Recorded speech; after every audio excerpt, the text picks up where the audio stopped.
হযরতে জাবির ইবনে আব্দুল্লাহ নবীজির একজন সাহাবী, তিনি বলেছেন রোজা তো রাখবো ঠিকই, পানাহার থেকে বেঁচে থাকবো, স্ত্রী সহবাস থেকে বেঁচে থাকবো, তার সাথে সাথে ফালইয়াসুম সামউকা, তোমার এই কানও যেন কি রাখে, রোজা রাখে, তোমার এই কানও যেন রোজা রাখে, ওয়া বাসারুকা, তোমার এই চোখও যেন কি রাখে, রোজা রাখে, ওয়া লিসানুকা আনিল কাযিব, তোমার এই জবানও যেন মিথ্যা কথা বলা থেকে রোজা রাখে, ওয়াল মাহারিম, এবং অন্যান্য যে সমস্ত হারাম বস্তু এগুলো থেকেও যেন তোমার প্রত্যেকটা অঙ্গ প্রত্যঙ্গ কি রাখে, রোজা রাখে।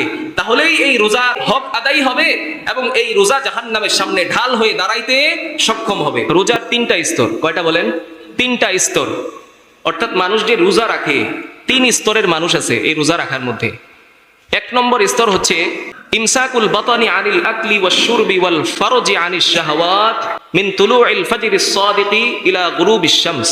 এক নম্বর স্তর হচ্ছে যে ইমসাকুল বাতান আনিল আকলি ওয়াশ শুরবি, ফজরের আগের একটা মুহূর্ত সুবহে সাদিক, যখন আমাদের সাহারির সময়টা শেষ হয়, ওই মুহূর্ত থেকে সূর্য অস্ত যাওয়া পর্যন্ত নিজের পেটকে পানাহার থেকে বিরত রাখা এবং স্ত্রী সহবাস থেকে বিরত থাকা, এটা হচ্ছে কি এক নম্বর স্তর। এটা কি এক নম্বর স্তর। এই স্তরটা যদি কেউ পালন করতে না পারে তাহলে রোজা আর রোজাই হবে না।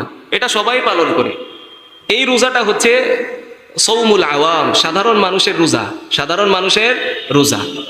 দ্বিতীয় স্তর হচ্ছে আল্লাহর বিশেষ বান্দাদের রোজা, আল্লাহর বিশেষ বান্দাদের রোজা। একটু মনোযোগ দিয়ে শুনেন। ইমসাকুল জাওয়ারিহ মিন কুল্লি আমরিন মা নাহাল্লাহু ওয়া রাসূলুহু সাল্লাল্লাহু আলাইহি ওয়াসাল্লাম। আল্লাহর বিশেষ বান্দাদের রোজা কেমন হয়? সেটা হচ্ছে আপনি আপনার অঙ্গ প্রত্যঙ্গকে বিরত রাখবেন প্রত্যেক ওই জিনিস থেকে যেটা আল্লাহ তাআলা আমাদেরকে নিষেধ করেছেন এবং রাসূলুল্লাহ সাল্লাল্লাহু আলাইহি ওয়াসাল্লাম আমাদেরকে কি করেছেন? নিষেধ করেছেন। বিশেষ বান্দাদের রোজার সাথে পানাহার থেকে বিরত থাকা আছে, স্ত্রী সহবাস থেকে বিরত থাকা আছে, তার সাথে আরেকটু বৃদ্ধি পেয়েছে। সেটা কি? আল্লাহ যেটা নিষেধ করছেন ওটা থেকে আমাদেরকে বেঁচে থাকতে হবে, রাসূল যেটা নিষেধ করছেন ওটা থেকেও বেঁচে থাকতে হবে।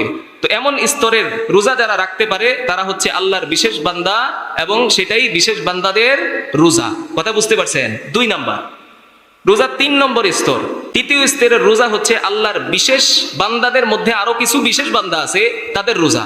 তাদের রোজা কেমন? তারা তো পূর্বের দুই পদ্ধতি অনুযায়ী যে সমস্ত গুনাহ থেকে বিরত থাকা, এগুলো থেকে বিরত থাকেই, সাথে তারা কোনো সময় গুনাহের চিন্তা মাথায়ও আনে না। এটা হচ্ছে তৃতীয়, স্ত্রী সহবাস পানাহার থেকে বিরত থাকা, এটা একটা রোজা।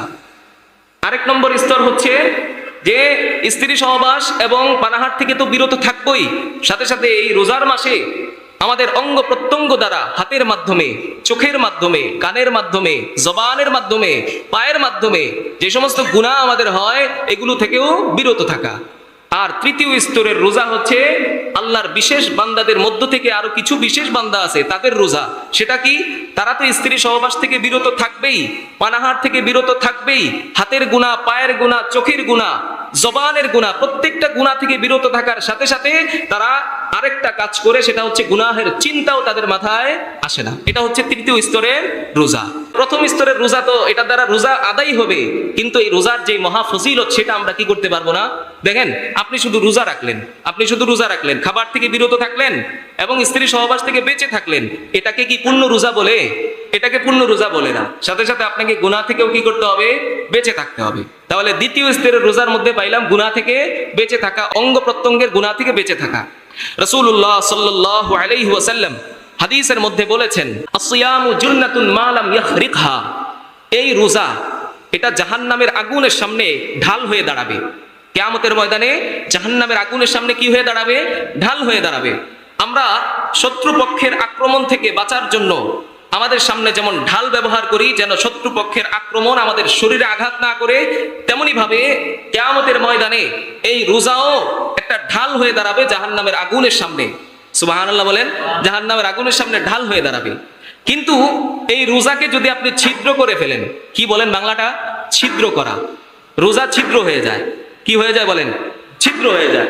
কিভাবে এই রোজা ছিদ্র হয়? রাসূল করিম সাল্লাল্লাহু আলাইহি ওয়াসাল্লামকে সাহাবায়ে কেরাম জিজ্ঞেস করলেন, ইয়া রাসূলুল্লাহ, রোজা আবার ছিদ্র হয় কিভাবে?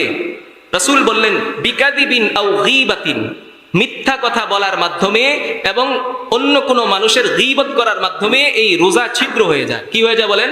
ছিদ্র হয়ে যায়। আপনি যখন রোজা রেখেও মিথ্যা কথা বললেন, আপনি যখন রোজা রেখেও গীবত করলেন, আপনি শত্রুপক্ষের আক্রমণ থেকে যে ঢাল ব্যবহার করেছেন এটা যদি ছিদ্র হয়ে যায়, শত্রুপক্ষের আক্রমণ থেকে বেঁচে থাকা যেমনটা সম্ভব নয়, তেমনি ভাবে রোজার মাসে আপনি যদি মিথ্যা এবং গীবত বলে বলে এই রোজাকে ছিদ্র করে ফেলেন, এই রোজাও জাহান্নামের আগুন থেকে আপনাকে কি করতে পারবে না? রক্ষা করতে পারবে না। কথা বুঝতে পারছেন?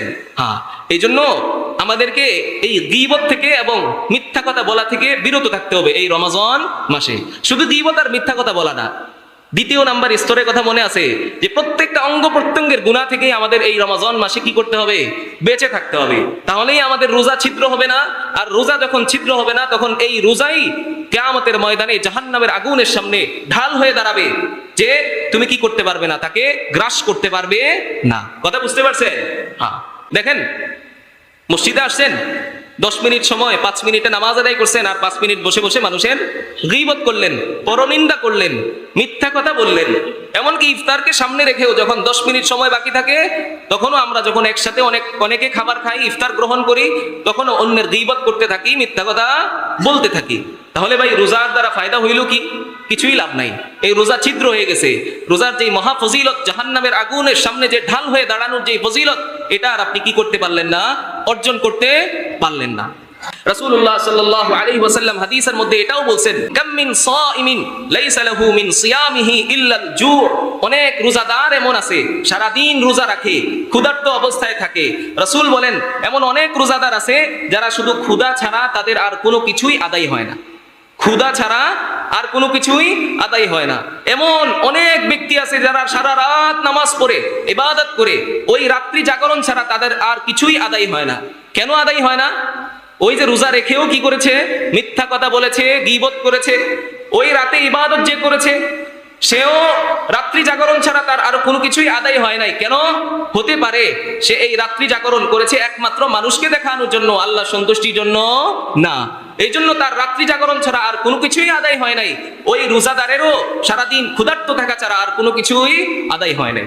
হযরতে জাবির ইবনে আব্দুল্লাহ, নবীজির একজন সাহাবী, তিনি বলেছেন, রোজা তো রাখবো ঠিকই, পানাহার থেকে বেঁচে থাকবো, স্ত্রী সহবাস থেকে বেঁচে থাকবো, তার সাথে সাথে ফালইয়াসুম সামউকা, তোমার এই কানও যেন কি রাখে? রোজা রাখে। তোমার এই কানও যেন রোজা রাখে। ওয়া বাসারুকা, তোমার এই চোখও যেন কি রাখে? রোজা রাখে। ওয়া লিসানুকা আনিল কাযিব, তোমার এই জবানও যেন মিথ্যা কথা বলা থেকে রোজা রাখে।